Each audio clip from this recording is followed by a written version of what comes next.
I'll pay you $2 million. If you can read this, a billionaire said he wasn't ready for her.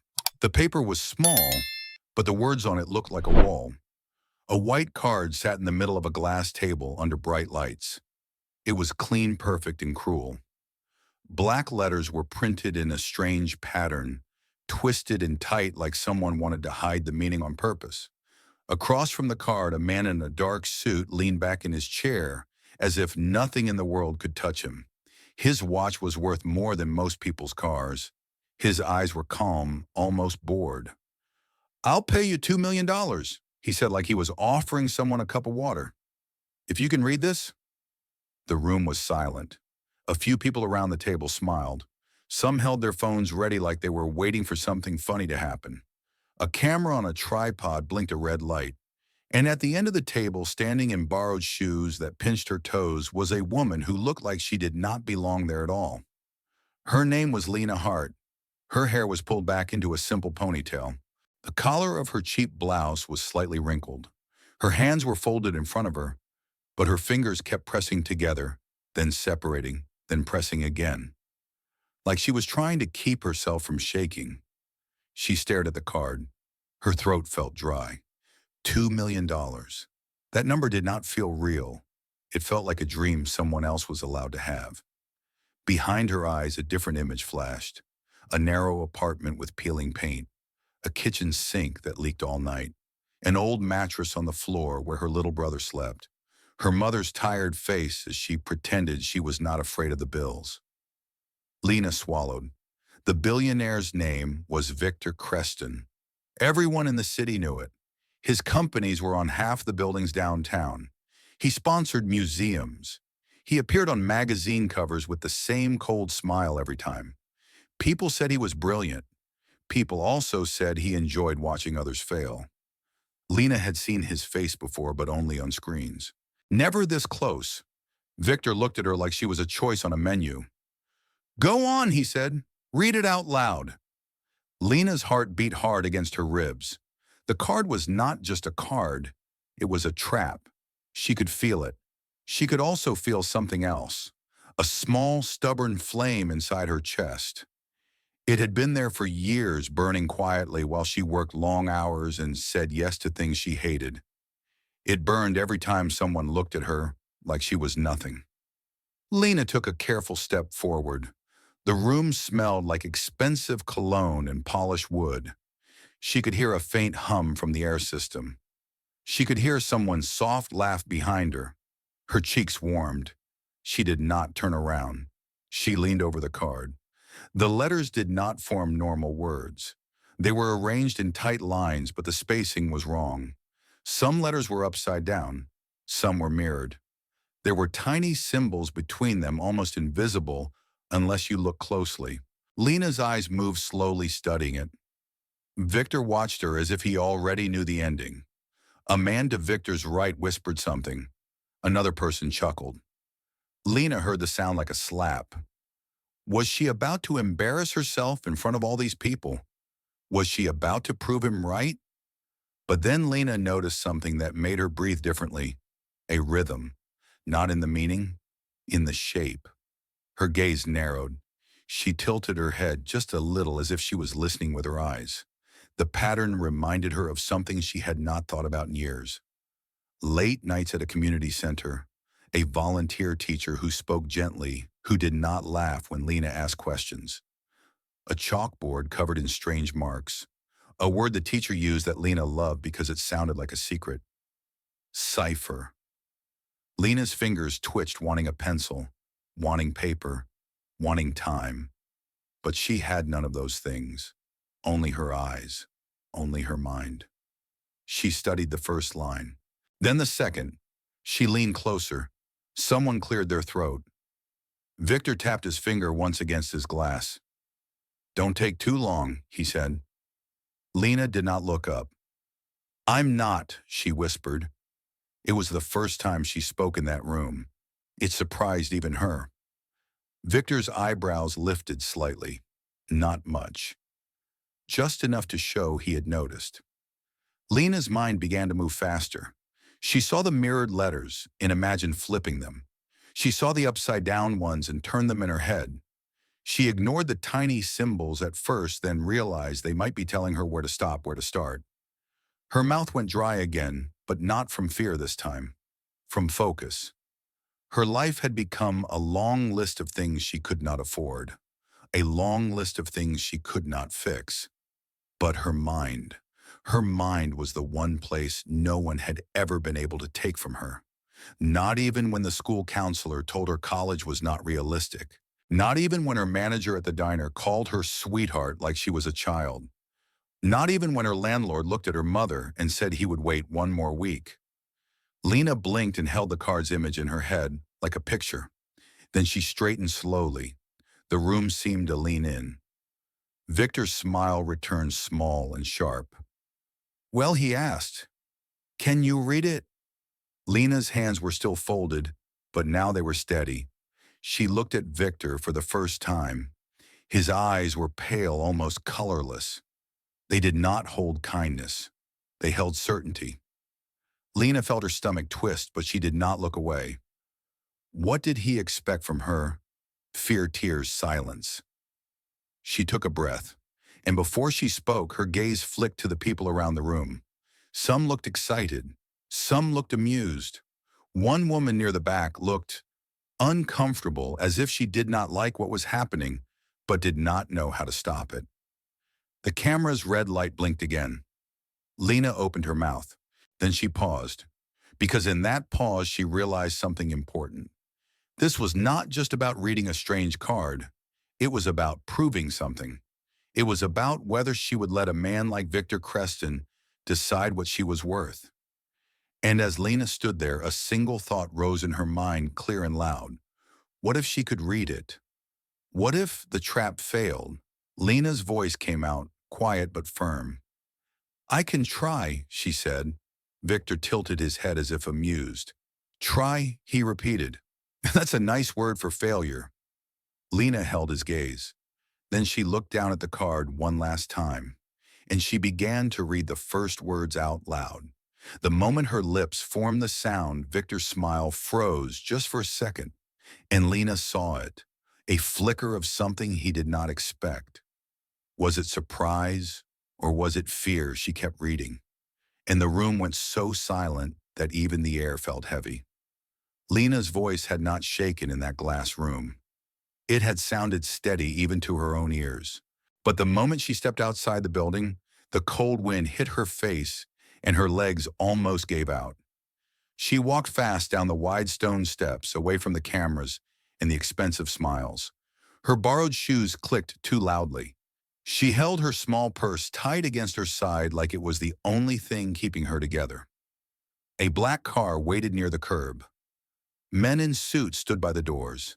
They did not look at her. She kept walking. Her phone buzzed in her pocket. She did not answer. She could not yet. Her hands felt numb. On the sidewalk, people rushed past her with coffee cups and headphones. No one knew what had just happened upstairs. No one knew that for a few minutes she had stared down a billionaire and read the words he thought no one could read. Or maybe they would know soon. Lena turned the corner and finally let herself breathe. The air tasted like winter and car exhaust.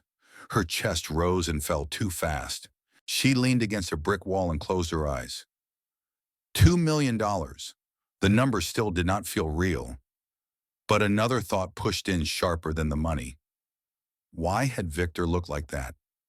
That tiny pause. That frozen smile. He had not expected her to get it right. He had expected the room to laugh. He had expected her to fail and shrink and apologize. And she had not. Lena opened her eyes and stared at the street. Her phone buzzed again. This time she pulled it out. "Mama," she hesitated, then swiped to answer. "Lena." Her mother's voice came through soft and tired. "Where are you?" The landlord came again. Lena closed her eyes. The world shifted back into its usual shape. Bills, worries, fear. "I'm on my way," Lena said quickly. Did he give us time?" Her mother let out a small breath. "He said 3 days. He said if we don't pay by Friday morning, he will change the lock. Lena's stomach tightened. Okay, she whispered. Okay, Mama. Don't argue with him. Just, I'll be there soon. Her mother paused. Are you at that job interview? Lena's throat burned. It had not been an interview. It had been a show. I was, Lena said carefully. It's complicated. Her mother's voice softened. Did it go bad? Lena's eyes stung. She looked up at the sky between tall buildings. It was gray and heavy. It didn't go bad, she said. I'll explain later, I promise. Her mother was quiet for a moment. In the background, Lena heard the faint sound of her brother Milo playing with something plastic, a small, happy noise that didn't match their life. Just come home, her mother said. And be careful, I will. Lena ended the call and stood still. 3 days. Friday morning. Her mind started counting rent, late fees, electricity, Milo's asthma medicine, her mother's pain pills that she tried to stretch by taking half. Lena shoved the phone back into her pocket and forced her feet to move again. She took the subway because it was cheaper. She stood between strangers who smelled like wet coats and perfume. She held on to a metal pole and watched her reflection in the dark window. Her face looked older than 26. Her eyes looked like someone who did not sleep. When she reached her neighborhood, the buildings were smaller and dirtier. The sidewalk had cracks. A man shouted from across the street. A dog barked at nothing. Lena walked up 3 flights of stairs to their apartment. The hallway light was broken again. She climbed in dim yellow shadows. Inside the apartment smelled like soup and damp walls. Her mother stood by the kitchen counter wearing her old cardigan. Her hair was messy, her cheeks pale. She tried to smile, but her eyes were worried. Milo sat on the floor with toy cars making quiet engine sounds. He looked up and grinned. Lena's chest tightened. She dropped her purse and knelt down to hug him. Hey, little man, she whispered into his hair. Did you behave? Milo nodded hard. I did. I helped Mama. Her mother snorted softly.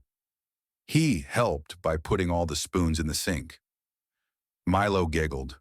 Lena stood and took off her coat. Her hands were still cold. Her mother watched her closely. So she asked, what happened? Lena walked to the sink and turned on the water, more to keep her hands busy than because the spoons needed washing. I met Victor Creston, she said. Her mother blinked. The Victor Creston, yes. Milo's eyes widened. Is he like a superhero? Lena gave a small laugh. It came out wrong. No, Milo. Not like that. Her mother stepped closer. Why would you meet him, Lena? What did you do? Lena stared at the water running over the spoons. I didn't do anything. I got an email last week. It said I was invited to some event. It didn't say what kind. It just said I had been recommended. Recommended by who, her mother asked. Lena's throat tightened. I don't know. Her mother's face tightened too. Lena, that sounds dangerous. It felt dangerous, Lena said quietly. She shut off the water and dried her hands with a towel.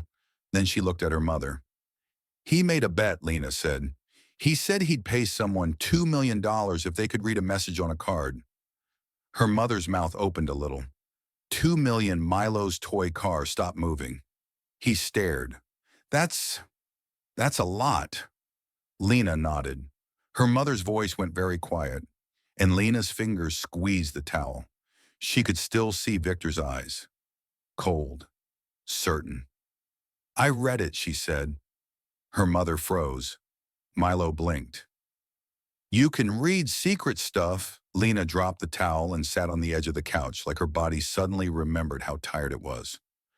Her mother came over slowly like she was afraid to scare the truth away. Lena, she whispered. What did it say? Lena took a breath. The words were still fresh in her mind because she had read them out loud. It was a message, Lena said. A kind of puzzle, but it wasn't just random. Her mother's eyebrows pulled together. What do you mean? Lena swallowed. It was personal. It mentioned something about a foundation account and a name. A name I've heard before. Her mother sat beside her, whose name Lena stared at the peeling wall across from them. Jonah Creston, Lena said. Her mother's face went blank. Jonah, that's his brother, Lena said. Milo looked between them. Why are you both acting weird? Lena forced a smile and reached out to ruffle Milo's hair. It's grown-up stuff, okay. Go wash your hands. Dinner soon. Milo hesitated, then ran to the bathroom. When he was gone, Lena's mother leaned closer. Her voice shook. Lena, Jonah Creston died. Everyone knows that. He didn't just die, Lena said softly. People said it was an accident, but the card made it sound like there was something hidden. Her mother's eyes filled with fear. Why would Victor Creston put that on a card? Why would he let people see it? I don't think he meant for anyone to read it, Lena said. I think he meant for people to fail. Her mother grabbed Lena's hand. Her fingers were cold. Then why invite you? Why bring you there? Lena stared at their joined hands. Her mother's hand looked smaller than it used to, weaker. I don't know, Lena admitted. She felt the old fear crawling up her spine again. The fear that life could always get worse. The fear that people with power could crush people like them without even noticing. Her mother whispered, Did you get the money? Lena shook her head. No, not yet. I don't even know if he will pay. He looked angry, like I stole something from him. Her mother's lips parted. Lena, listen to me. If that man is angry, you need to stay away. I can't, Lena said, and her voice cracked. Mama, we have 3 days. 3 days? We can't even buy Milo's inhaler without choosing which bill to skip. Her mother's eyes filled, and she looked away ashamed. Lena hated that feeling. She hated that her mother felt ashamed for being poor, like it was a crime. Lena took her mother's face gently in her hands. I'm not doing this because I want to be brave, she said. I'm doing it because I'm tired. I'm tired of watching you pretend you're okay. I'm tired of Milo thinking it's normal to sleep in a coat because the heater doesn't work. Her mother's tears fell. She nodded, but fear was still there. That night, Lena went through her usual routine, but everything felt different. She helped Milo with homework. She heated soup and added extra water to make it last. She listened to her mother cough in the bathroom and pretend it was nothing. Then after Milo fell asleep, Lena sat at the small kitchen table with her old laptop. The screen flickered. The keys were missing letters, but it still worked most days. Lena opened her email. There were new messages. One was from the diner manager, need you tomorrow at 6 a.m. Don't be late. Another was a past due notice from the electric company.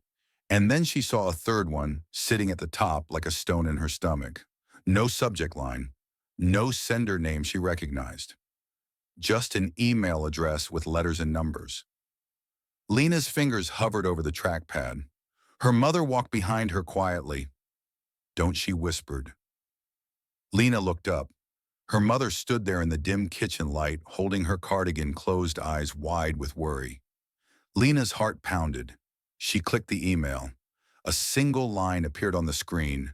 Come to Creston Tower tomorrow at 9:00 a.m. Bring no one. Say yes or lose everything. Lena's breath stopped. Her mother covered her mouth with her hand. Lena stared at the words until they blurred. Who had sent it, and how could they know what she was afraid of?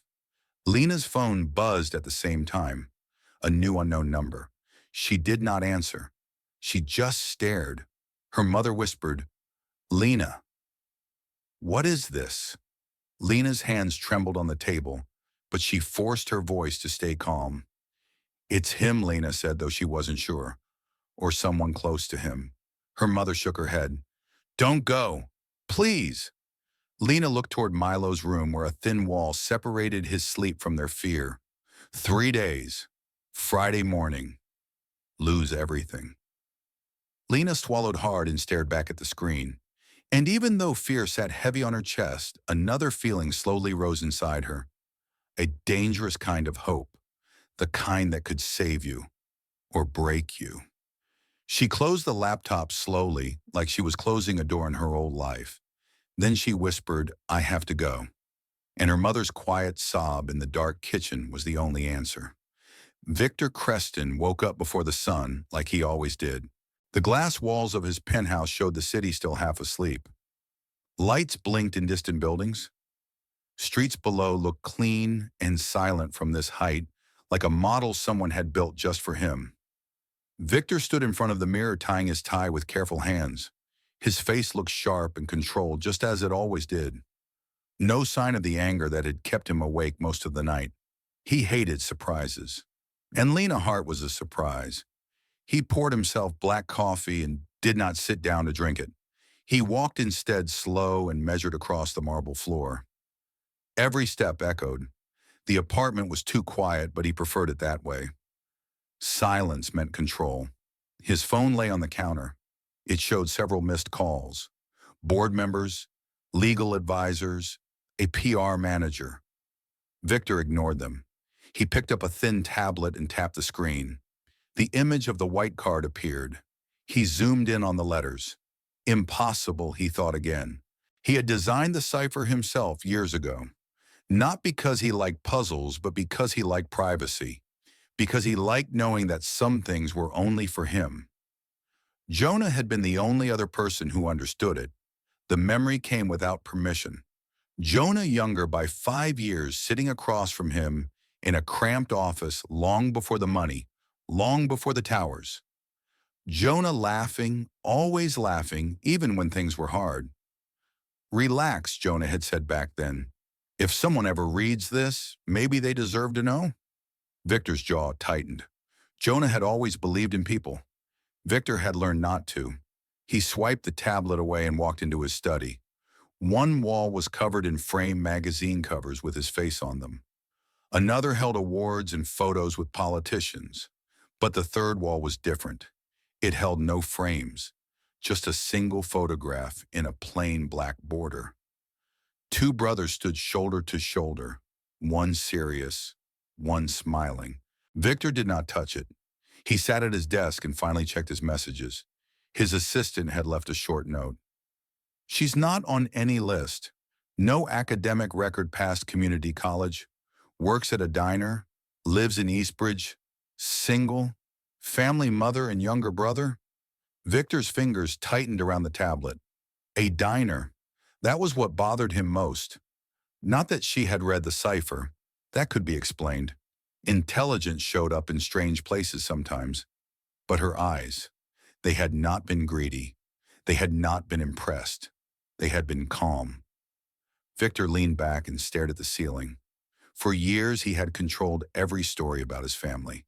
Every article, every whisper. Jonah's death had been labeled an accident, and no one had pushed too hard to question it.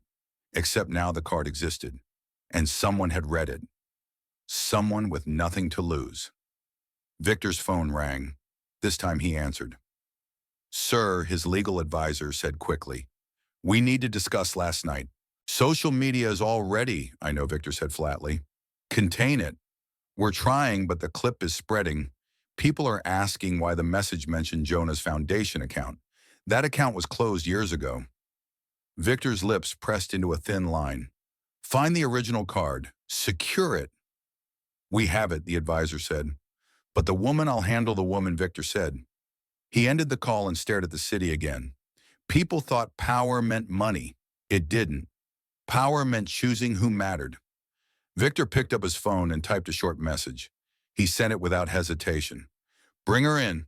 Tomorrow. No press." Then he paused and added another line. "And no threats. Not yet."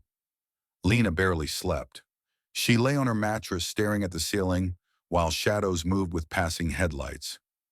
Every sound in the apartment felt louder. The refrigerator hummed. Pipes knocked. Someone upstairs argued in a low voice. Her mother had cried herself to sleep. Milo had curled into Lena's side at some point, his small hand clutching her shirt.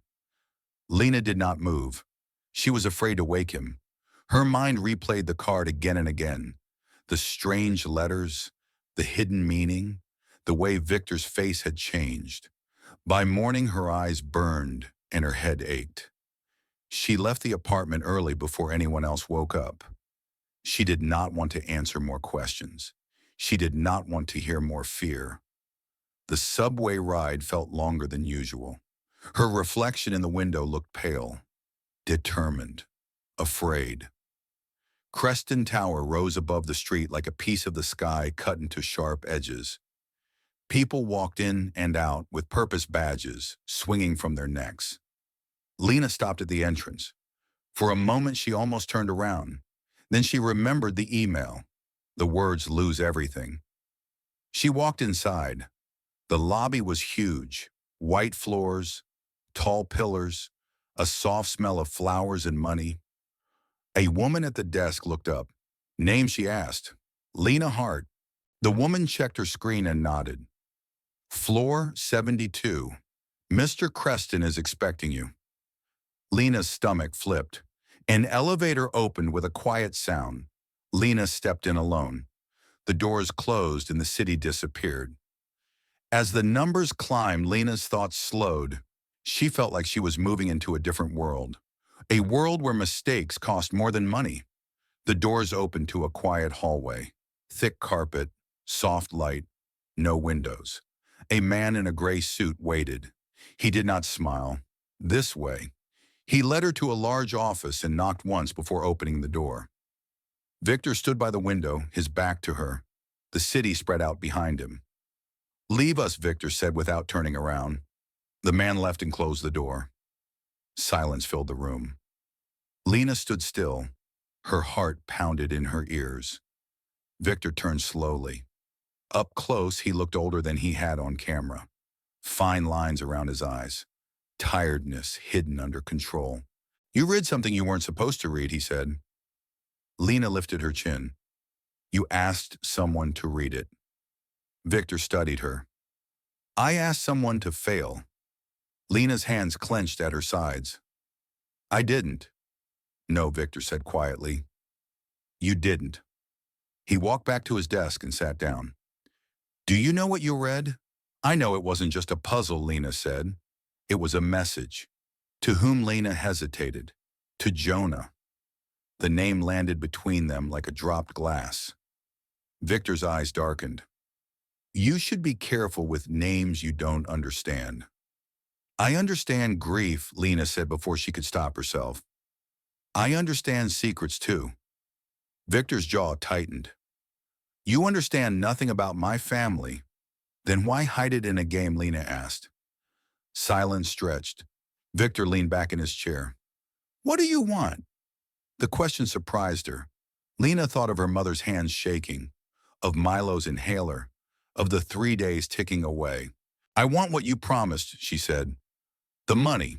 Victor almost laughed. $2 million for reading a card.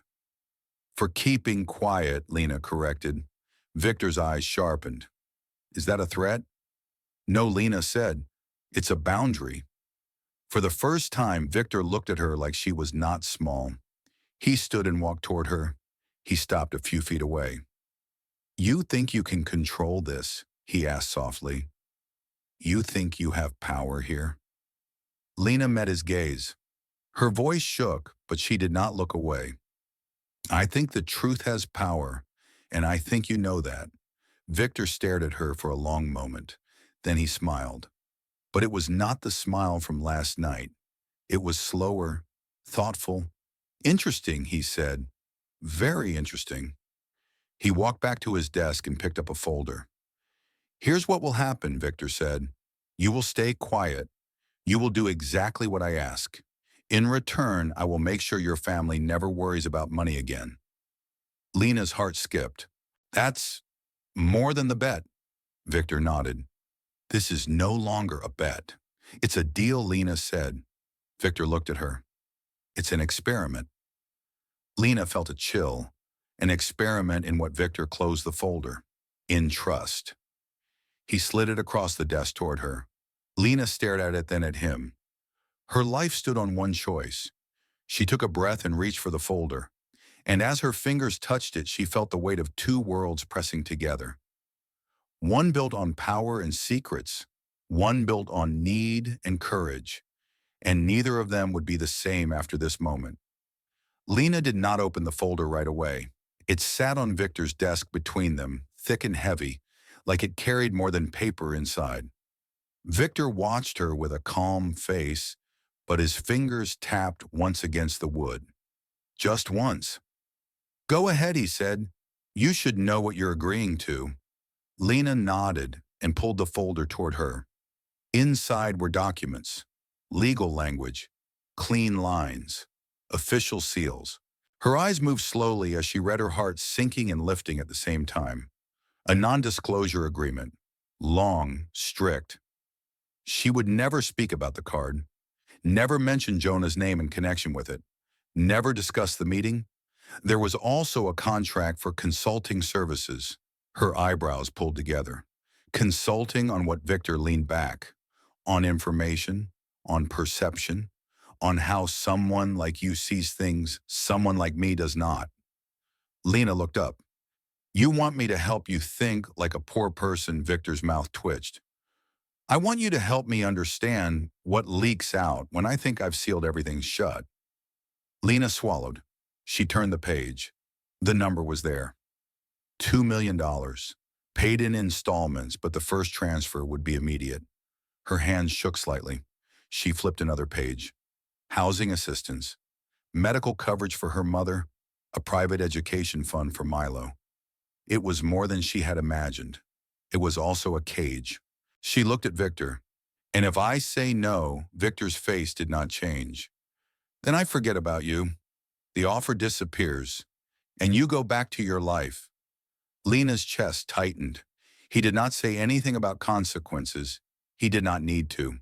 She thought of her mother coughing in the bathroom, of Milo's small lungs struggling at night, of the landlord's hard eyes. "What about my job?" Lena asked. "You won't need it," Victor said. "And my time," she pressed. "Do I live here? Do I become part of your company?" Victor shook his head. "You live your life. You come when I ask. You answer questions. You solve things when I give them to you." Lena closed the folder. Her heart beat so loud she was sure Victor could hear it. She had learned long ago that nothing came free. Kind offers always had sharp edges. "If I sign this," she said slowly, "you can end it whenever you want." "Yes, and I can't." Victor met her eyes, not easily. Lena laughed softly without humor. "Of course." She stood up. Victor's eyes followed her. For a moment, Lena walked toward the window. The city spread out below, full of people who would never stand in this office, never touch this kind of power. She pressed her palm against the cold glass. She thought of the question she had asked herself on the subway. What if the trap failed? It had. But now there was another trap. Bigger, softer, wrapped in comfort. She turned back to Victor. "You're afraid," she said. Victor's expression hardened. "Careful?" "You're afraid of what I read," Lena continued, "and you're afraid of why you wrote it."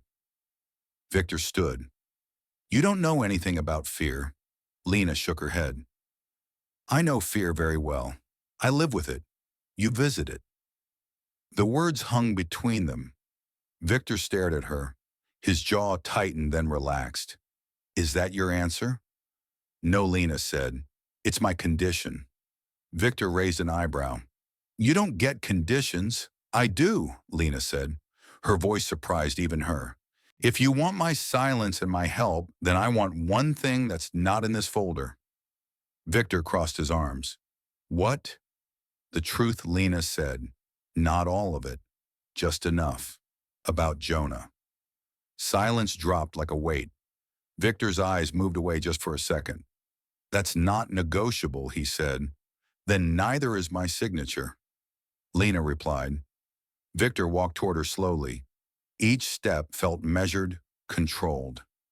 "You think you can force me?" he asked quietly. "No," Lena said. "I think you already forced yourself. When you put his name on that card." Victor stopped a few feet from her.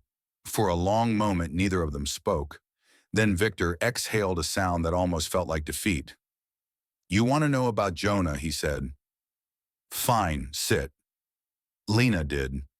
Victor did not. He stood behind his desk, hands resting on the surface, eyes distant. Jonah was reckless, Victor said. He trusted people too easily. He believed in transparency. He thought secrets were poison. Lena listened, saying nothing. He wanted to open the foundation books, Victor continued. He said people deserved to know where the money went. I told him it wasn't safe, that not everyone needed to see everything. Victor's voice tightened. We argued. Lena's chest ached. She could hear the unspoken words. He died the same week, Lena said softly. Yes, Victor snapped. Then he paused. It was ruled an accident. But you don't believe that, Lena said. Victor looked at her then. Really looked at her. I believe, he said slowly, that if I had listened, he might still be alive. The room felt smaller. Lena felt the weight of that sentence settle in her bones. That's what the card said, she whispered. It said the truth was buried with the wrong name on the account. Victor closed his eyes. When he opened them, something had shifted. I never meant for anyone to read it, he said. I wrote it after his death. For myself. To remember what I refused to see. Then why test people with it, Lena asked. Victor's mouth curved bitterly. Because part of me wanted someone to prove me wrong. To prove that the world still had people who could see what was hidden. Lena's heart beat faster. And now I don't know what to do with you, Victor said honestly. Lena stood again and picked up the pen from the desk. Her hand trembled, but she did not stop it. I'll sign, she said, but not because I'm afraid of you. Victor watched her carefully. Then why? Because this money can save my family, Lena said. And because you don't scare me as much as you think you do. She signed her name. The sound of the pen scratching paper felt loud and final. Victor took the folder and closed it. It's done, he said. Lena nodded. Her legs felt weak. Victor pressed a button on his desk. You'll get the first transfer today. Lena turned toward the door, then paused. You're not a monster, she said quietly, but you've built your life like you are. Victor did not respond. As Lena walked out of Creston Tower, the city felt different. Louder, sharper. Her phone buzzed. A notification from her bank. Her breath caught. She opened it. The number stared back at her. More money than she had ever seen. Her hands shook as she pressed her phone to her chest. Relief crashed into her like a wave. So strong it made her dizzy. But under the relief, something else stirred. A question. What had she just tied her life to? And how much would this deal really cost her? She stepped into the crowd carrying the answer with her, even if she did not yet understand it. The first change came quietly. No fireworks, no sudden joy. Just small moments that made Lena stop and breathe differently. The landlord did not come on Friday morning. Instead, a polite email arrived saying the balance had been paid in full with an extra month in advance. The electricity bill disappeared from the kitchen table. The pharmacy called to say Milo's inhaler was ready, fully covered. Her mother sat at the table and cried without trying to hide it. I don't know how you did this, she whispered, but thank you. Lena hugged her and said nothing. Money solved problems fast, but it did not erase fear just as quickly. Lena still woke up early, heart racing, expecting something to go wrong. She quit the diner job after her next shift. The manager looked shocked. You sure? He asked. I mean, you're reliable. Lena smiled politely. I know. She walked out with her apron folded under her arm and left it on the counter. The smell of grease and coffee stayed with her all the way home. Now her days were open, too open. Victor did not call for a week. Lena cleaned the apartment. She fixed the leaking sink. She bought real groceries instead of whatever was cheapest. She helped Milo with his reading every afternoon, sitting beside him on the floor. You're home a lot, Milo said one day. Is that bad? Lena asked. He shook his head. No, I like it. Her mother watched Lena carefully. He hasn't contacted you. Not yet, Lena said. Her mother frowned. That worries me. It worried Lena, too. Then on the 8th day, her phone rang. Victor's assistant. Calm voice. No greeting. Mr. Creston would like to see you. Tomorrow, 10 a.m. About what Lena asked. About a problem. The problem was not what Lena expected. Victor sat at a long table in a smaller conference room this time. No cameras, no audience. Just him, Lena, and a screen on the wall. On the screen was a letter. Handwritten. Old. Lena leaned forward. That's a cipher, too. Victor nodded. Different structure. Same mind. Jonah, Lena said. Yes. Victor folded his hands. This letter was found in a storage unit Jonah rented under another name. We never opened it. Legal risk. PR risk. And now Lena asked. And now Victor said, I want to know what it says. Lena's heart beat faster. She took a step closer to the screen. The letters were faint, slanted, rushed. Jonah had written in anger or fear. Lena studied the patterns.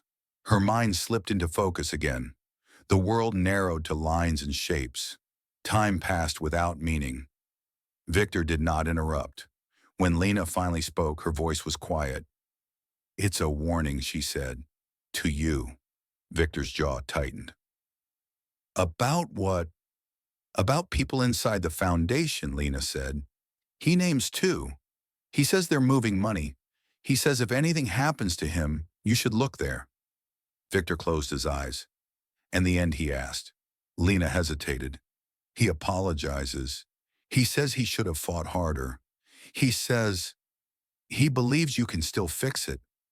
Silence filled the room. Victor turned away. Lena watched his shoulders rise and fall slowly. For the first time, she did not see a billionaire. She saw an older brother. After that meeting, things changed between them. Victor did not soften. He did not suddenly smile or become kind, but he listened. He asked Lena questions that had nothing to do with puzzles. What do people like you notice first when you walk into a room, he asked once. Lena shrugged. Who looks tired? Who's pretending? Victor nodded as if filing it away. Sometimes he asked about Milo. Once he asked about Lena's father, and she told him the truth, that he had left, that they never heard from him again. Victor listened without judgment. Trust did not arrive all at once. It grew in small, careful steps. Lena began to notice things too. Victor stayed late at the office even when he did not have to. He drank too much coffee and forgot to eat. He avoided certain topics with a sharpness that felt like pain. One afternoon, after a long session working through old documents, Victor surprised her. Have dinner with me, he said. Lena blinked. Is that part of the contract? No, he said. It's a request. They ate in a quiet restaurant overlooking the river. No private room. No bodyguards at the table. Lena felt out of place at first. Then she relaxed. They talked about books, about cities they had seen, about nothing important. At one point, Victor looked at her and said, You're not what I expected. Lena smiled faintly. You either. She did not say the rest. That he was lonely. That his power had built walls he did not know how to leave. On the ride home, Lena stared out the window and felt something warm and dangerous in her chest. Was this respect or something else she thought of the contract, of the control, of the silence it demanded? And beneath the calm surface of her new life, a question began to grow. What would happen when Victor no longer needed her? The tension did not arrive all at once. It crept in slowly, hiding behind polite smiles and quiet conversations. Lena noticed it first in the pauses. Victor would stop mid-sentence when certain names came up. His assistant began sitting in on meetings more often. Emails arrived marked urgent that Victor read but did not explain. And then one morning, Lena's mother received a call. A man with a smooth voice asked questions that felt wrong. How long had Lena worked for Mr. Creston? Had she always been good with numbers? Did she ever talk about Jonah? Her mother hung up shaking when Lena heard something cold settled in her stomach. They're watching, Lena said quietly. Victor's face hardened when she told him. I told them not to involve your family. So someone went around you, Lena replied. Victor did not deny it. That afternoon, Lena saw the first headline. Unknown consultant linked to Creston Foundation review. No name yet, just speculation.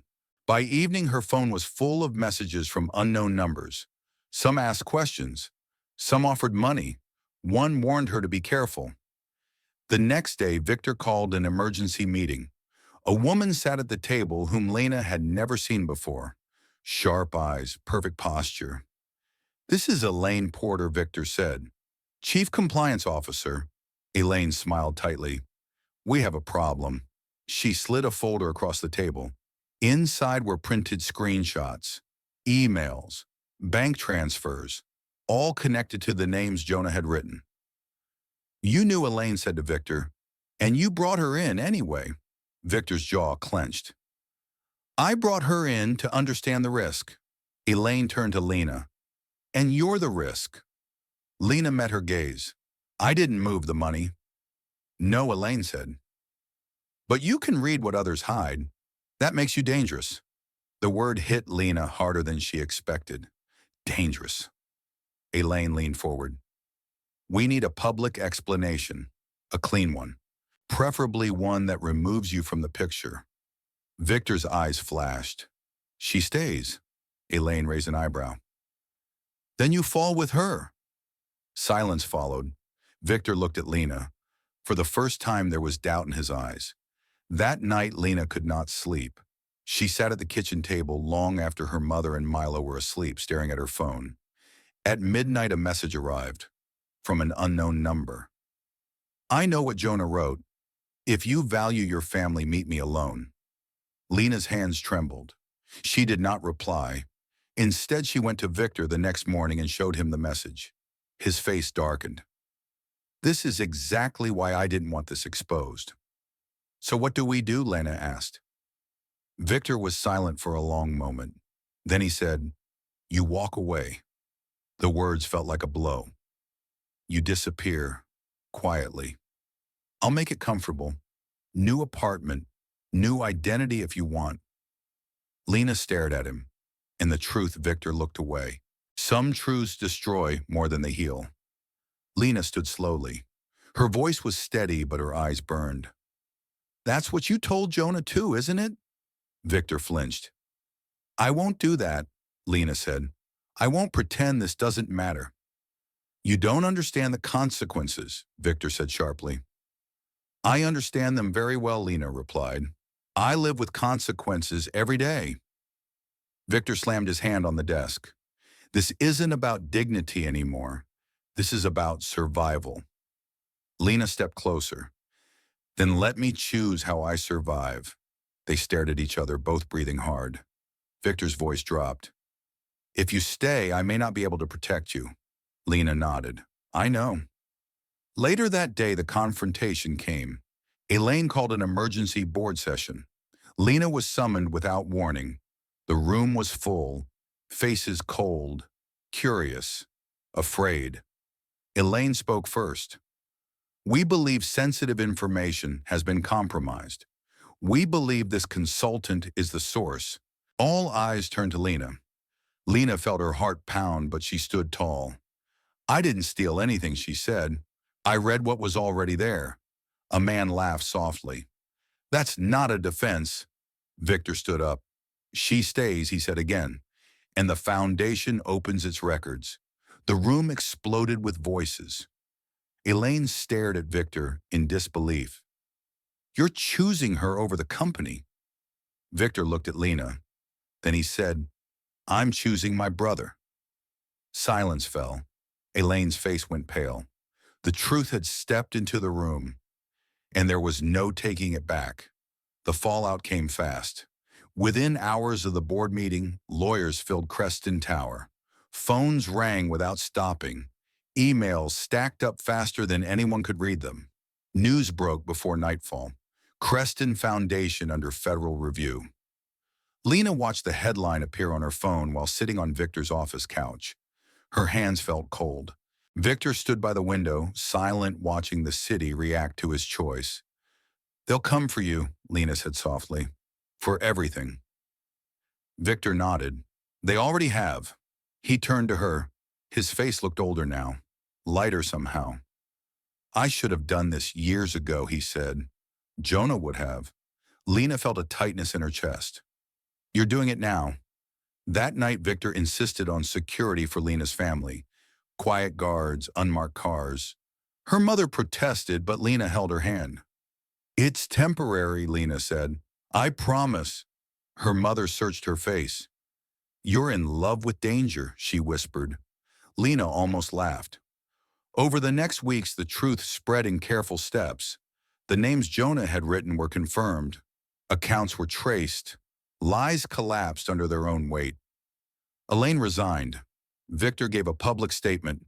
He did not hide behind lawyers or apologies written by others. "I failed to listen," he said, "and that failure cost lives, trust, and time. I accept responsibility." People were shocked. Some praised him, some hated him. Stock prices fell. Then slowly they stabilized. Lena stayed mostly in the background. She worked with investigators. She explained patterns. She translated meaning from numbers and symbols into human intent. It was exhausting. One evening after a long day, she found Victor alone in the building cafeteria eating a simple sandwich. She sat across from him without asking. "You could have stopped me," she said. "You could have let me disappear." Victor nodded. "I thought about it." "Why didn't you?" He took a bite, chewed slowly. "Because I was tired of being afraid of the truth." Lena smiled faintly. Time passed. The threat messages stopped.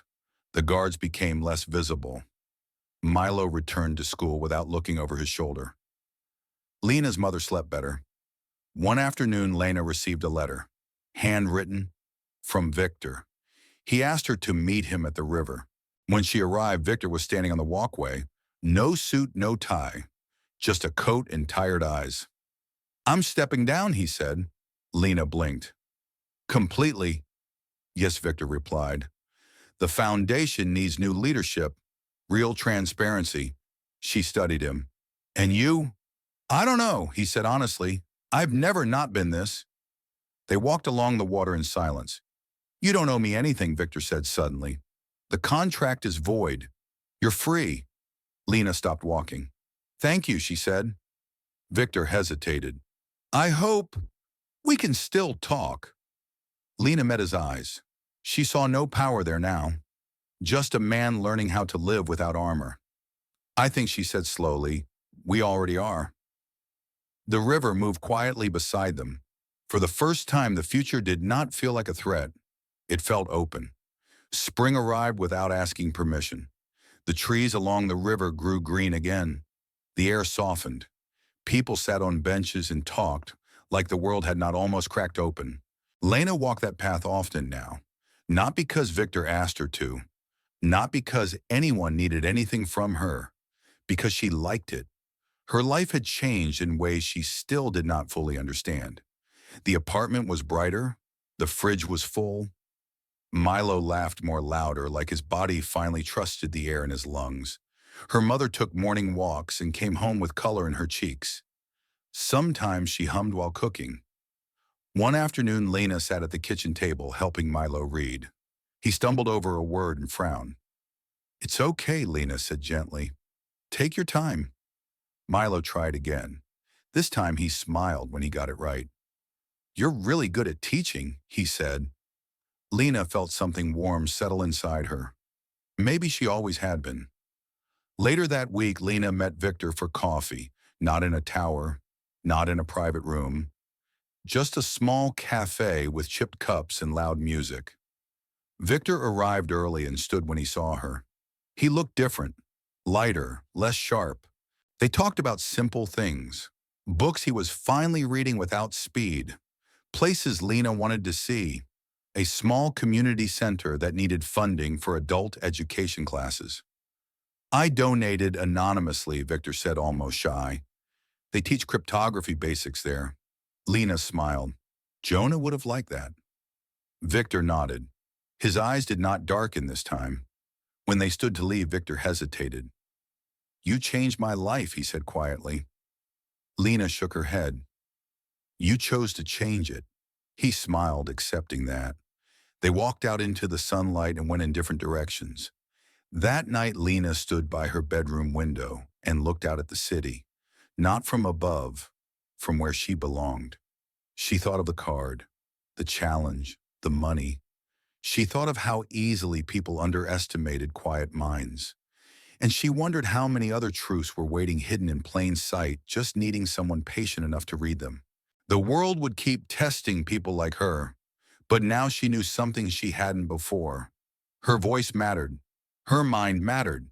And no one could ever take that away again. Somewhere far below the towers and headlines, life went on. And for the first time, Lena felt ready to meet it.